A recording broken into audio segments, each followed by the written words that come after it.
When we're kids, a lot of stuff goes over our heads, sometimes for good reason. These details will have you saying, "Oh, now that makes sense."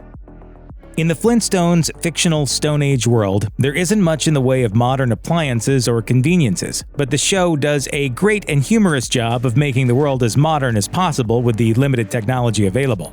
The cars are famously powered by the driver's feet, making driving to the grocery store a strenuous and highly unsafe event. Houses are made of cut stone, paper is replaced with stone tablets. They even have cameras, ice boxes, and bowling alleys.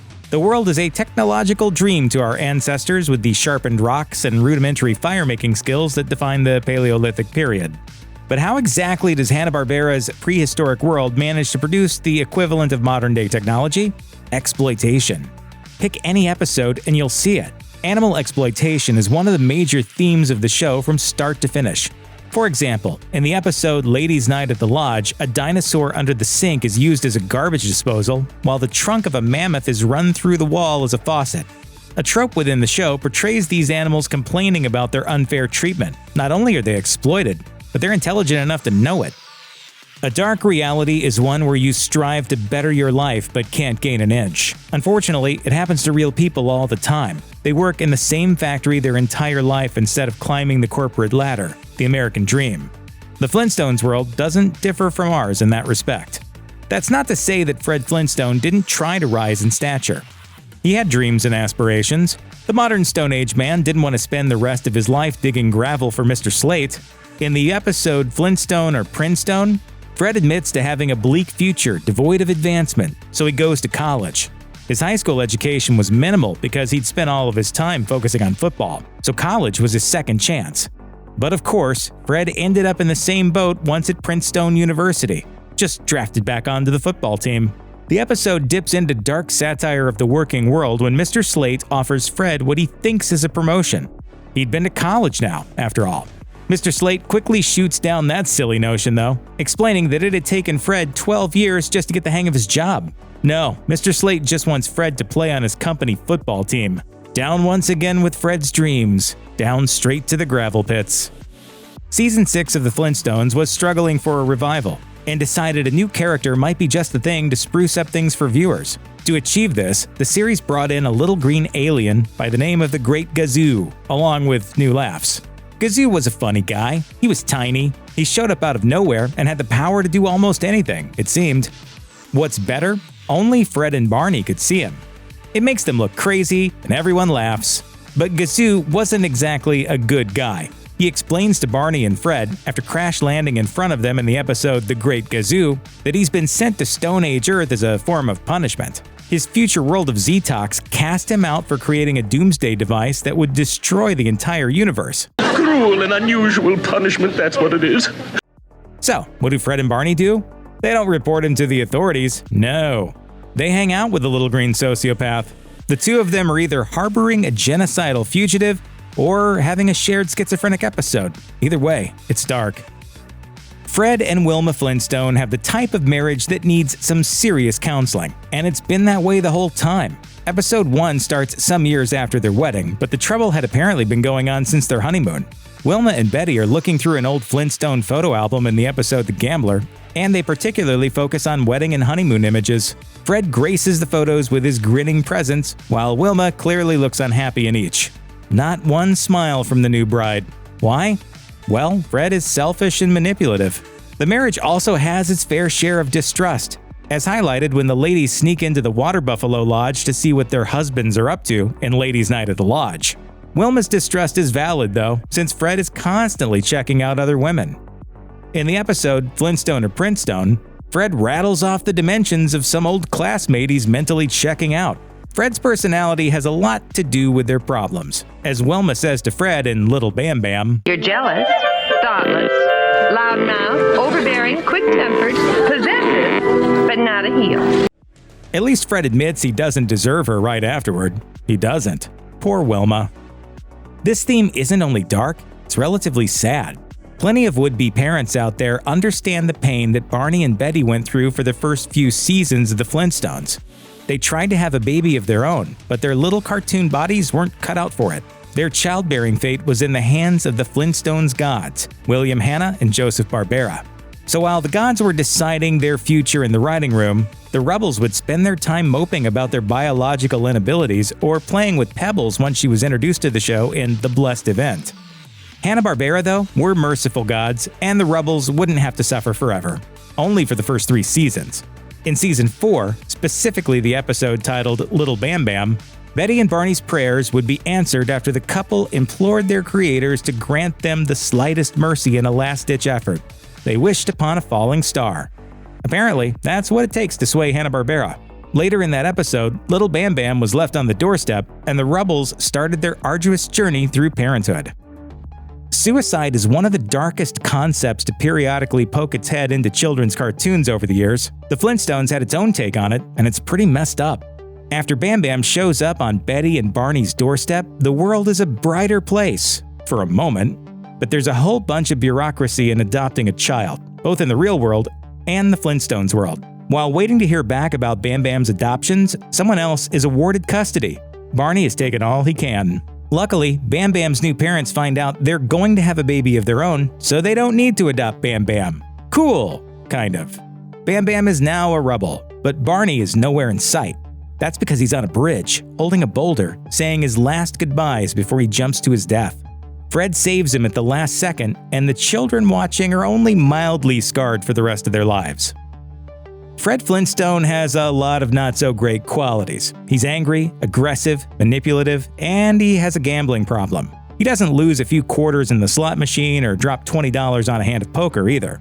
He has an honest-to-goodness gambling addiction.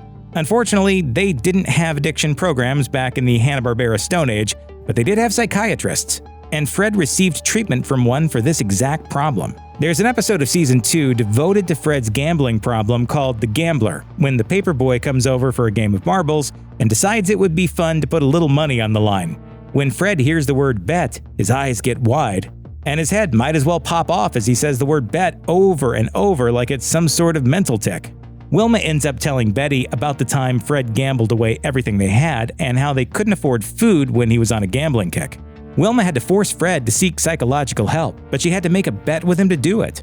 Long story short, Fred's gambling issues return, and Wilma forgives him for losing a bunch of their money. Again. In case you haven't noticed yet, a majority of the storylines in the Flintstones seem to stem from Fred's personality flaws. He manipulates everything around him like a champion chess player. He deceives the people in his life like he's a secret agent. He'll do or say whatever he has to in order to make life go his way. The series begins with Fred's signature manipulation. Season 1, Episode 1. Fred and Barney have previously agreed to a date night with their gals, but Fred would rather go bowling. He convinces Barney to go along with one of his mastermind schemes. Fred has a head injury, and Barney stays back to take care of his friend while the ladies go to the opera by themselves. It gets worse. The two men use a flying machine that Barney had built to get to and from the bowling alley. The whole time, Fred is telling Barney that it's their invention and it's going to make the two of them rich, acting like the idea was his the whole time. So he didn't just use Barney to get out of the date, he leeches off him. Fred is a violent and manipulative guy that no one in their right mind would hang out with, so Barney must be nuts. All the same, the little guy sticks next to Fred through virtually anything. Fred's negative personality traits constantly come through in this friendship, one composed primarily of Fred taking advantage of Barney's good nature. If something doesn't go as planned, he'll immediately begin threatening his best friend with violence or belittling him in a way that had to have caused some major issues for Barney. Fred does do some nice things for Barney, though. He supports him when he's going through the adoption process in the episode Little Bam Bam and even saves his life. But it's hard not to see the wildly shifting treatment as a classical abusive relationship. In the first episode of this series, Fred threatens Barney for being noisy while he's trying to take a nap. He tries to slug Barney for getting a stuck bowling ball off his finger in the rock quarry story. And so on, and so on. He's not the sort of friend anyone would want to have. In recent times, our society has made leaps and bounds toward recognizing and eliminating body shaming. It still happens, but more people are recognizing the damage it does every day. It wasn't that way in the 60s when the Flintstones was in production, and Fred bore the brunt of the body-shaming attacks. Calling someone fat may be low-hanging fruit for childish laughter, but we understand now just how much trauma it can cause. Fred's a husky guy. He can't help it. It's the way Hanna-Barbera designed him. And as far as insults go, Fred probably dishes out more than anyone else in the cartoon. but he's the primary target for body shaming. From sly comments about his weight to outright calling him fat in some episodes, it's everywhere in the series. Some of the jokes were better set up than others, like this one from the episode The Hot Piano, for instance. It won't go through. It's stuck. Stuck, eh? Well, stand back while I throw a little weight at it. But Fred, you're a lot of weight. Check out the episode Fred Flintstone Before and After to see how bad it gets, as the entire episode is all about how fat and ugly Fred is. Ah, but you know what they say. Television adds 10 pounds to your appearance. Well, eating like a horse has added 50 pounds to yours. The romance between Governess Maria and Captain Von Trapp is presented as perfectly prudish. The two initially fight their mutual attraction, remaining platonic until their splashy church wedding. But there's a lot of innuendo underneath the surface if you look for it. For example, Maria tells the captain that she fell in love with him when he blew that silly whistle, and the captain admits that he fell in love with her when she sat on a pine cone left on her chair by one of his children as a prank. The innuendo of these two symbols probably goes right over kids' heads, but adults know what's up. Do you know when I first started loving you? That night at the dinner table when you sat on that ridiculous pine cone. If you're still not convinced, consider what happens when Maria confesses to the governess that she fled the Von Trapp house because she's fallen hard for the captain. The abbess tells her that God is all for a good love story and that Maria must experience life before committing to the convent. Then she sings a song encouraging Maria to climb every mountain. If the mountain in question isn't Captain Von Trapp, we'll eat our shoes. One of the most memorable sequences in The Sound of Music is the Landler dance at the ball that Captain Von Trapp hosts. Maria and the children look on woefully from the outside as all the fancy folks dance. Maria then begins to teach the children a traditional Austrian dance called the Ländler, and when Captain Von Trapp notices, he begins dancing with Maria to demonstrate. By the end of the dance, everyone at the ball is turned on. But that dance isn't just a nice romantic moment that makes it clear that Maria and the captain are hot for each other. The two of them have to behave very carefully in public. If he touched her in a familiar way, it would be a scandal. But dance has always been a loophole. By dancing with her in public, he gets a few uninterrupted minutes to touch Maria and be close to her without causing an outrage. Dance has been part of the public courtship ritual for centuries, so there's a very good reason why the Ländler scene ends with Baroness Schrader openly horrified at what she's just witnessed. As every adult in the room knows, Maria and the captain were basically making out in their heads.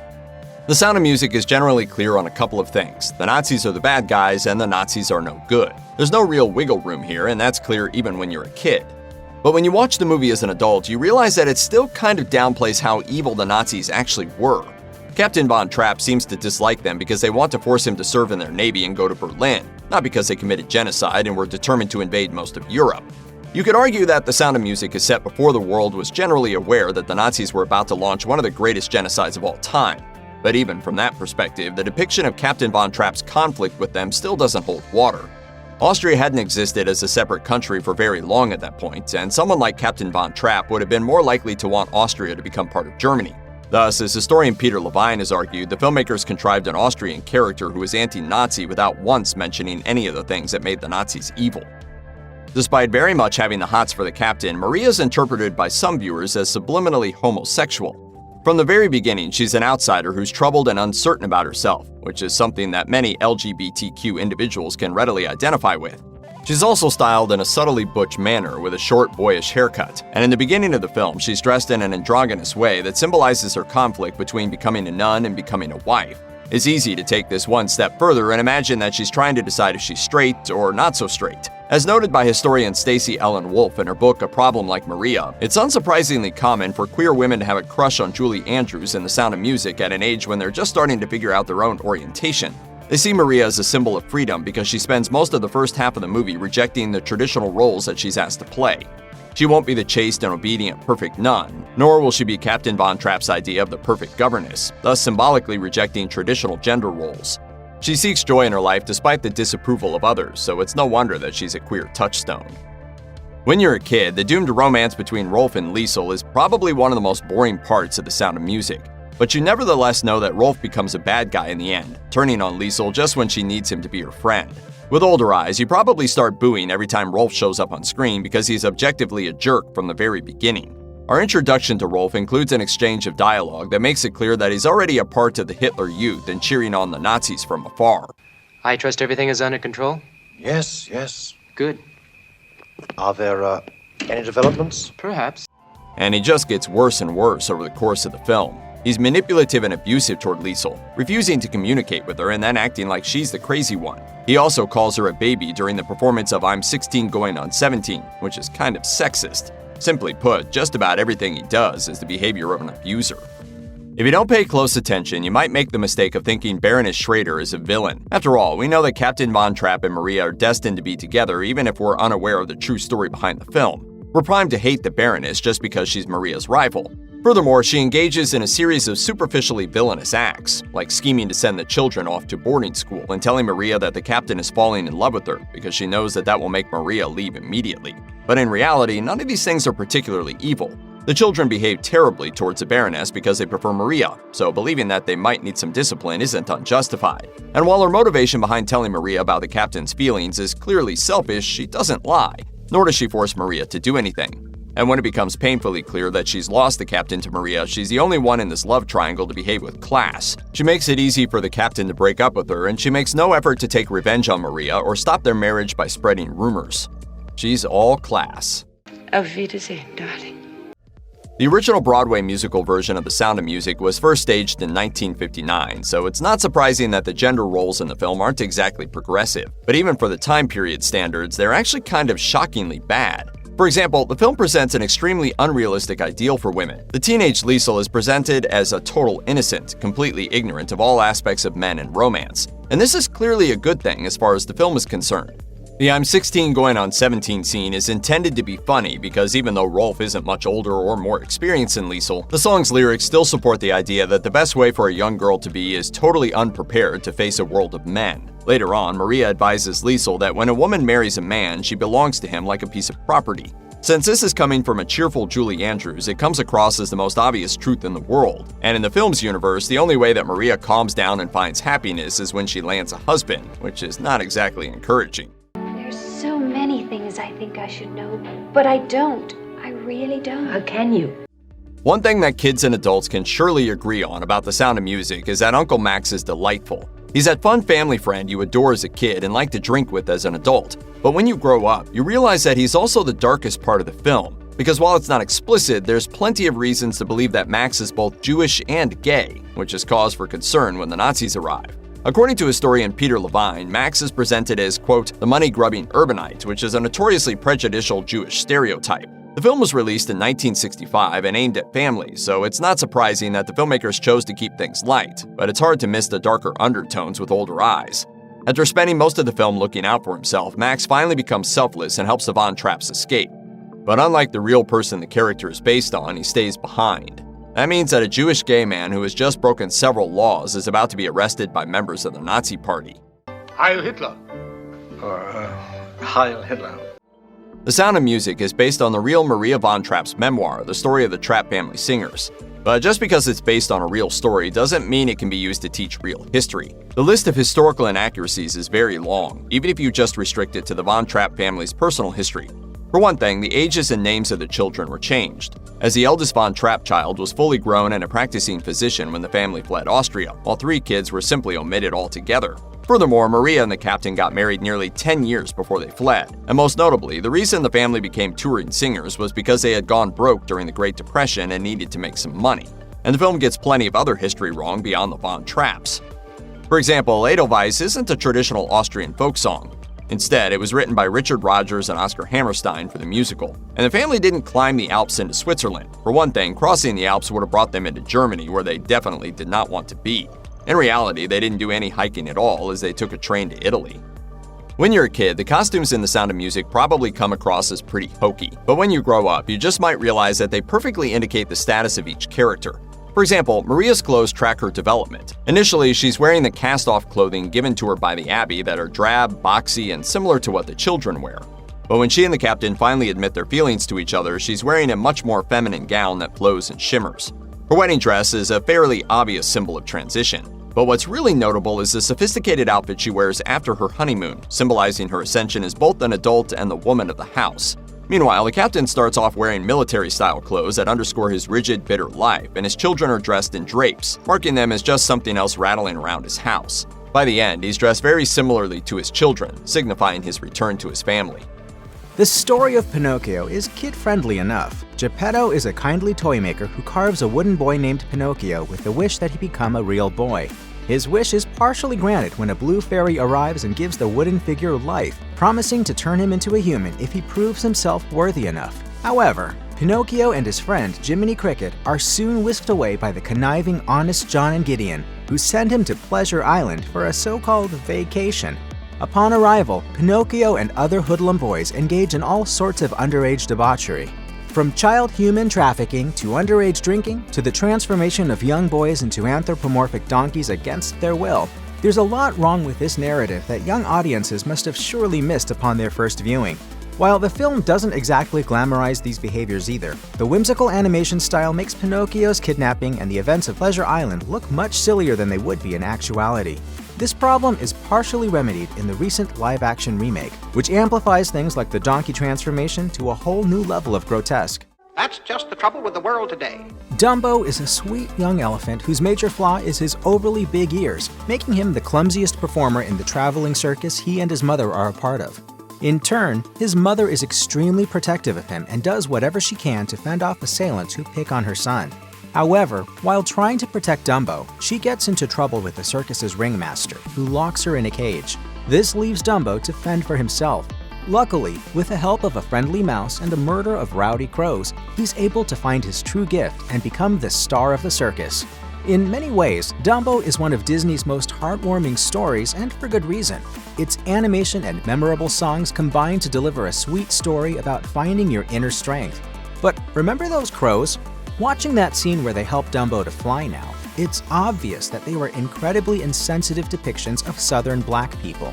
Making the scene even more uncomfortable is the fact that the over-the-top accents were provided by white voice actors.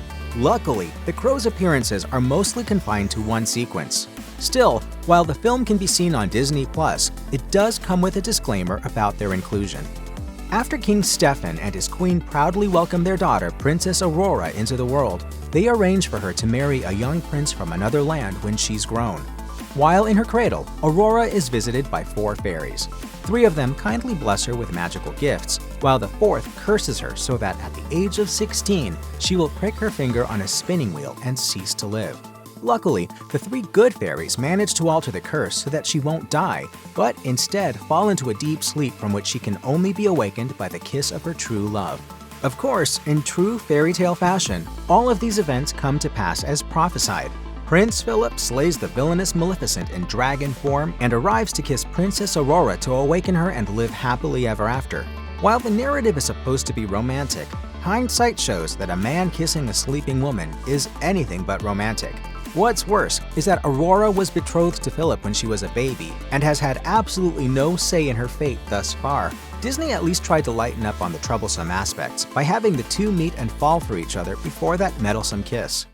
But don't you remember? We've met before. We have? Well, of course. You said so yourself. Once upon a dream. However, like many classic fairy tales, the story remains an uncomfortable remnant of an even more inappropriate source material that has aged poorly over the years. Up's legendary opening montage depicts Carl Fredricksen as a young boy who looks up to famed explorer Charles Muntz.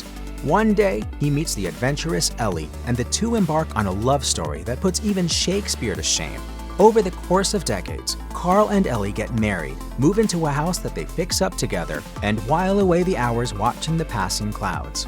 Over the years, they save up money for a trip to Paradise Falls, but must contend with various mishaps that set them back financially.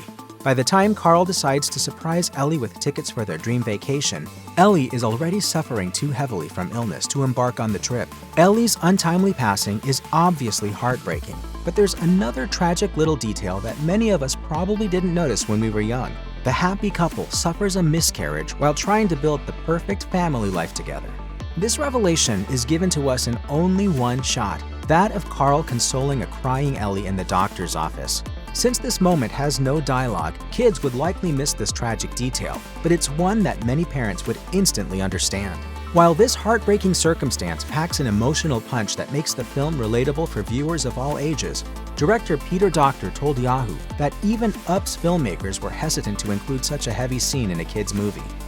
Quasimodo is the hunchbacked inhabitant of Notre Dame's bell tower, cut off from the rest of the world due to his abnormal appearance. He was placed there as a baby after his mother was killed by the brutal Judge Claude Frollo, who plans to exterminate Paris's Romani population. One of the Romani, a beautiful woman named Esmeralda, rescues Quasimodo from public humiliation in a rare instance of kindness from an outsider. The two become close friends, along with Captain Phoebus, who has defected from Frollo's guard. Quasimodo helps Esmeralda escape, but not before she gives him a map that leads to a Roma haven. Meanwhile, Frollo gets ready to begin his attack on the Romani people.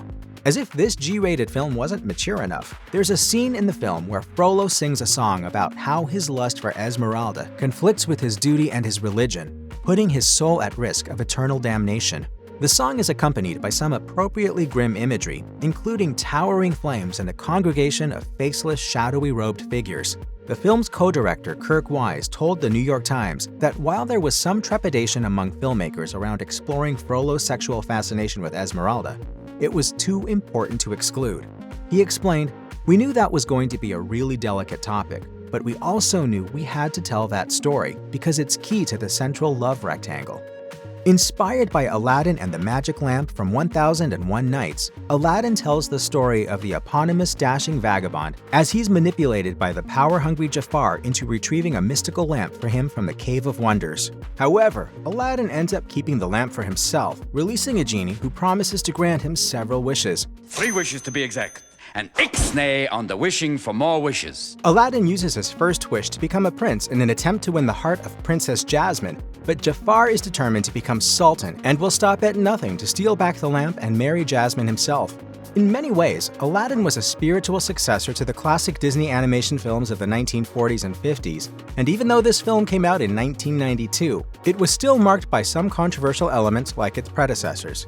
The opening musical number featured lyrics sung by a traveling man from a so-called faraway place, which his song depicts as a violent environment where the people are described as barbaric and cruel. The lines didn't sit well with the American Arab Anti-Discrimination Committee, which believed that it portrayed Arabs in a negative manner. Subsequent releases of the film featured lyrics that removed the more insensitive elements of the original song. Miss Bianca and Bernard are intelligent mice and members of the Rescue Aid Society. The two are assigned a case to look for a young orphan girl named Penny who's been kidnapped. After paying Penny's orphanage a visit, Miss Bianca and Bernard learn of a suspicious woman, Madame Medusa, and her previous attempts to whisk Penny away. The minuscule detectives track down Medusa and discover that, in addition to kidnapping Penny, Medusa and her partner, Mr. Snoops, are also planning to acquire the world's largest diamond. Upon discovering Penny's whereabouts, Miss Bianca and Bernard team up with an albatross named Orville to foil Medusa's plan and rescue the orphan. While The Rescuers may be overshadowed by some of Disney's other films, it's still a strong entry in their impressive animated canon. However, if you saw the film as a child before 1999, you may have witnessed something that definitely was not meant for your innocent eyes. A two-frame depiction of a nude woman in the background of a scene where Miss Bianca and Bernard are flying through the city on Orville's back. Granted, because it was only 2 frames in the background, it's highly likely that even the most eagle-eyed viewers wouldn't have spotted the offending image that someone snuck into the film without pausing it. Unfortunately for those adults curious enough to try to hunt down this controversial image, Disney recalled over 3 million copies and censored all future releases of the film. Set in England during World War II, Bedknobs and Broomsticks tells the story of 3 young siblings who are sent away from their home in London during an attack to be looked after by an eccentric woman named Miss Price. Unhappy with their new home, the children decide to return to London, but change their minds when they discover that Miss Price is an aspiring witch, hoping to use her powers in the fight against the Nazis. She offers to transport the children back to their original home via an enchanted bed, but she needs the final part of a spell before she can do that. So, Miss Price and the children embark on a whimsical adventure featuring magical lands, talking animals, animated household objects, and, unfortunately, Nazis. The movie barely mentions World War II for most of its duration, focusing on the story's more lighthearted elements instead. However, there's a jarring reminder of the Third Reich when a platoon of Nazi soldiers attempts an invasion of Miss Price's home, forcing her to bring some ancient relics to life with an invisible army to fight off the Goose Steppers. The Nazis' atrocities aren't mentioned in Bedknobs and Broomsticks, but older audiences are well aware of them, adding a tinge of grimness to an otherwise silly fantasy movie.